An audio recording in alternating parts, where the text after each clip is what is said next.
Good evening. The Dolores County Broadcasting Network presents the DCTV 4-H Evening News Program for November 6th. Camera person, or people, are Tanner and Brandt. Video, sound engineer, and producer is yours truly. Teleprompter and prompter, Myra. Our news anchors tonight, Hannah and Sativa. Meteorologist, Nolan. Now, the news. Welcome to the DCTV 4-H Kids Evening News Show. Help us keep our news show on air by becoming a sponsor. To buy sponsorship, yes, call 970-677-4119. That's 970-677-4119. Now for the news. Hi, I'm Hannah, and our first story is from the Durango Herald. U.S. health officials link childhood trauma to adult illness. The U.S. health officials estimate that millions of cases of heart disease and other illnesses are linked to abuse and other physical and physiological harm suffered in early life. In a report released Tuesday, the Centers for Disease Control and Prevention tried to estimate the impact of harmful childhood experiences in the health in adulthood. Health officials acknowledged the study does not prove that these experiences directly cause certain illnesses, and they are not able to rule out the other possible factors such as stress caused by financial family problems. But the link is strong and bolstered by many other studies, said Jim Mercy, who oversees the CDC's of violence prevention programs. There's a lot of evidence connecting these things, and it's become clear that the more harmful incidents a child suffers, the more likely their health suffers later, he says.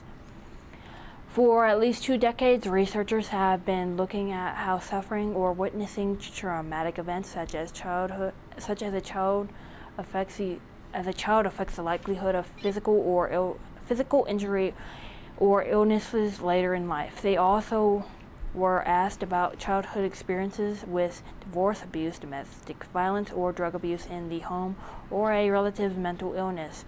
The survey did not assess how severe the experiences were and were not clear if some types of incidents are more harmful than others.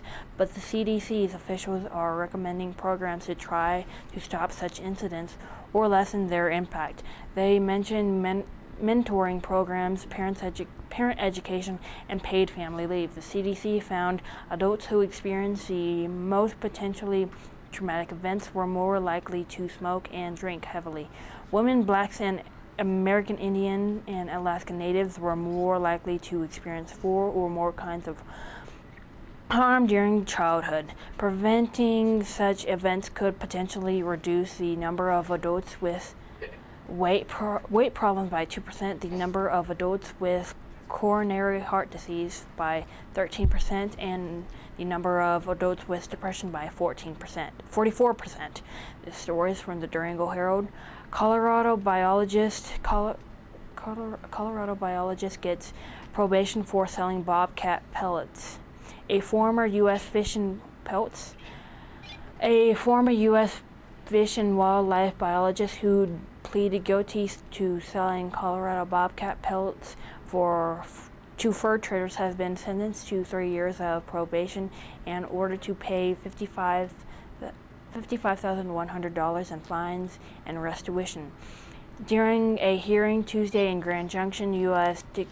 District Judge Marisa Craigier also ordered that Bingham to never use or possess a firearm again, including weapons he transferred to his wife. He had faced up to 18 months in prison. The Daily Sentinel reported that his lawyer Ashley Petre asked for leniency since he lost his job and won't be able to hunt again. Special Assistant U.S. Attorney Matt Evans said Bingham has 2 previous poaching convictions and hasn't learned his lesson. He said Bingham has more than $1 million in assets, enabling him to pay a fine. Here are some facts about bobcats just in case you see a bigger than usual cat. The male bobcat, with the average weight of 21 pounds, is significantly larger than the female, who has an average weight of 15 pounds. Rabbits and hares are the bobcat's most common prey. Other mammals such as squirrels, foxes, minks, and cotton rats are also taken, as are birds and reptiles. The bobcat will occasionally take larger prey such as deer and is capable of bringing down animals up to 8 times its weight. It prefers to avoid humans and open areas and will usually move away from us and seek cover in bushes and trees. If you feel that you need to help with a larger than average cat, call our sheriff and let them take care of it for you. If you don't need to pay $55,000 fine and a prison term.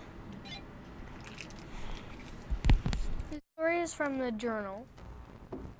Trump honors Native Americans, U.S. founders in the same month.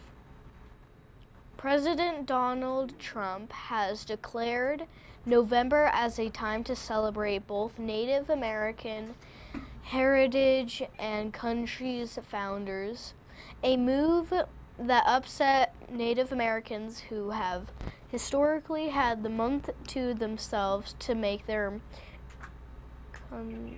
contributions to the nation. Trump unveiled his National American History and Founders Month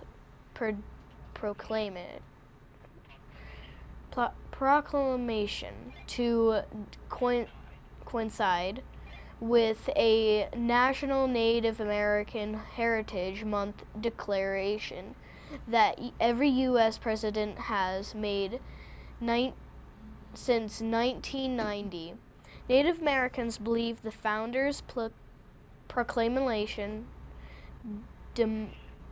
diminishes the importance of the time set aside to honor them. They say their ancestors were oppressed and killed by soldiers and settlers at the time the country was being founded, and that the nation regularly celebrates the founding fathers with holidays such as President's Day and the 4th of July. I felt like it was undercutting Native American Heritage Month, said Joshua Wabadindado, whose family is from the Grand Traverse Band of Ottawa Indians and the Little River Band of Ottawa Indians in Michigan. This is stifling the indigenous voice. There are two ways of looking at our relationship with Native Americans. They actually were allies at times in their history. And that's something, again, that Americans should be educated about, she said. She said the couple also had donated to groups for veterinarians and those veterans and those that support American history in this area. We have all heard about the code talkers who were mostly Navajo. However, several other tribes also sent code talkers to help in WW2 until the code talkers began helping with war messages. The Japanese broke all of the U.S. codes. If not for these Native American men, we would probably all be speaking Japanese today. If you go through Kayenta, Arizona, stop at Burger King and take a look at the code talkers display. This story is from the internet. There is no doubt that this criminal, Albert Bailey, is one of the world's dumbest criminals. This man and his partner planned to accomplish a mission that was for a bank robbing. In this case, it seems that they didn't plan anything or haven't done any stealing before, even for ice cream. Here comes the funniest moment. These two robbers called the bank before they entered it that they're coming to rob it. I mean, what could be funnier than this incident where all the bank's employees know that the robber is on the way and they have enough time to call the cops? This incident took place in Connecticut, and according to these thieves, they warned the bank so bank got threatened and collected the money for these two robbers in advance. What a sensible mind of these two talented robbers. After a few minutes, Bailey sent his partner, into the bank with a note to tell them that these are the same robbers who just called. Later, the police handled all the situation, and Bailey, with his partner among these world's dumbest criminals, got arrested and charged with first-degree robbery and 9 years in prison. He failed a proper to concealment to his identity. This one also comes from these world's dumbest criminals, probably due to being less present at the time of the robbery. Yeah, that's right. This dumb man entered a bank, and there he threatened the target with a real gun. This robber was with a gun and bag in another hand. This low-minded person told the target to fill up the bag with 700,000 pounds in cash. Instead of giving him the bag, this dumb handed over the gun to the target. And probably he was under pressure because robbing a bank is not like eating cake. The stressful situation made this mistake, and after a few seconds, the robber realized his mistake. But that was too late for him. Unlike the robber, the worker was in full presence of mind, and he took full advantage of the situation by pointing the gun straight at the robber's face. Luckily, the robber ran away without money, but even then he was not empty-handed, as he pedaled off on employee's bicycle, but that the bank saved itself. Now for our weather report with Nolan. Our current weather data comes from the DCTV weather station, located in the beautiful downtown Duff Creek. The current temperature is 57 degrees. Today's high was 61 degrees. The low is 37 degrees. The barometer is at 29.92 inches and steady. Humidity is at 19%. Wind is between 1 and 4 miles per hour from the southeast. Gusts have been up to 14 miles per hour. There were 0.7 inch of moisture measured by the DCTV weather station today. Moisture for this month is 1/100th of an inch. Moisture accumulation for the year is 10.24 inches. From the National Weather Service, here is the big map. It is clear across most of the Pacific Northwest and parts of the West. There is snow from Montana into South Dakota, and rain is falling from North Wyoming into Colorado.